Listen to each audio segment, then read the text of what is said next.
জয় রাধে। আজকের পাঠ শ্রী চৈতন্য মহাপ্রভুর দক্ষিণ ভারতের তীর্থ পর্যটন শ্রী চৈতন্য চরিতামৃত মধ্যলীলা খণ্ড শ্লোক 92।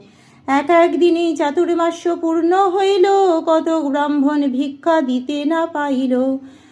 এক দিন করে নিমন্ত্রণ করে চাতুর্মাস পূর্ণ হলো, কিন্তু কয়েকজন ব্রাহ্মণ শ্রী চৈতন্য মহাপ্রভুকে ভিক্ষা দিতে পারলেন না। সেই ক্ষেত্রে রহে এক বৈষ্ণব ব্রাহ্মণ, দেবালয়ে আসি করে গীতা আবর্তন। অষ্টাদশাধ্যায় পড়ে আনন্দ আবেশে, অশুদ্ধ পড়েন লোক করে উপহাসে। কেহ হাসে কেহ নিন্দে, তাহে নাহি মানে, আবিষ্ট হইয়া গীতা পড়ে আনন্দিত মনে। শ্রীরঙ্গক্ষেত্রে একজন বৈষ্ণব ব্রাহ্মণ ছিলেন। তিনি প্রতিদিন দেবালয়ে এসে ভগবদ গীতা পাঠ করতেন। সেই ব্রাহ্মণ প্রতিদিন ভগবত প্রেমানন্দে আবিষ্ট হয়ে ভগবত গীতার 18টি অধ্যায় পাঠ করতেন, কিন্তু তিনি অশুদ্ধভাবে উচ্চারণ করে তা পাঠ করতেন এবং লোকেরা তা শুনে হাসত। তিনি অশুদ্ধভাবে পাঠ করতেন বলে কেউ হাসত, কেউ তা নিন্দা করত, কিন্তু তিনি তাতে কর্ণপাত করতেন না। প্রেমাবিষ্ট হয়ে আনন্দিত অন্তরে তিনি গীতা পড়ে যেতেন।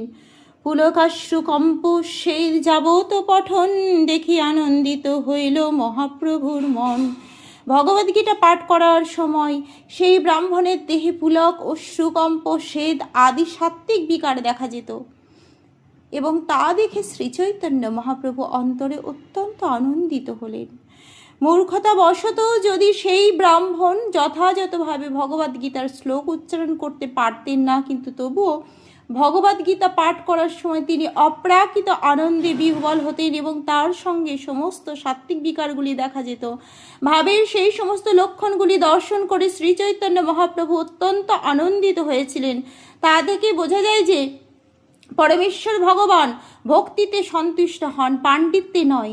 যদিও তিনি ভগবদ্গীতার শ্লোকগুলি অশুদ্ধভাবে উচ্চারণ করেছিলেন, তবুও শ্রীচৈতন্য মহাপ্রভু, যিনি হচ্ছেন শ্রীকৃষ্ণ স্বয়ং, তিনি তার বিশেষ কোনো গুরুত্ব দেননি। পক্ষান্তরে তিনি তার ভাব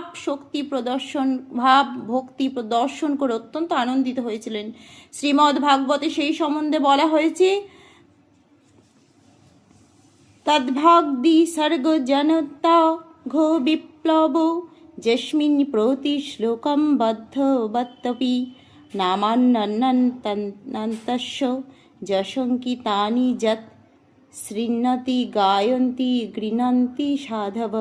পক্ষান্তরে যে সাহিত্য অন্তহীন পরমেশ্বর ভগবানের নাম, রূপ, গুণ, যশ, লীলা ইত্যাদির বর্ণনায় পূর্ণ, তা দিব্য শব্দ তরঙ্গে পরিপূর্ণ এক অপূর্ব সৃষ্টি, যা এই জগতের উদ্ভ্রান্ত জনসাধারণের পাপ পঙ্কিল জীবনে এক বিপ্লবের সূচনা করে। এই অপ্রাকৃত সাহিত্য যদি নির্ভুলভাবে রচিত নাও হয়, তবুও তা সৎ এবং নির্মল চিত্ত সাধুরা শ্রবণ করেন, কীর্তন করেন এবং গ্রহণ করেন। এ ব্যাপারে আরও অধিক তথ্যের জন্য এই শ্লোকের তাৎপর্যটি আরও বিশদভাবে আলোচনা করা যেতে পারে। আজকের পাঠ এই অবধি। ভজ শ্রীকৃষ্ণ চৈতন্য প্রভু নিত্যানন্দ, শ্রী অদ্বৈত গদাধর শিবসাদি গৌর ভক্ত বৃন্দ। হরে কৃষ্ণ কৃষ্ণ কৃষ্ণ হরে হরে, হরে রাম রাম রাম হরে হরে।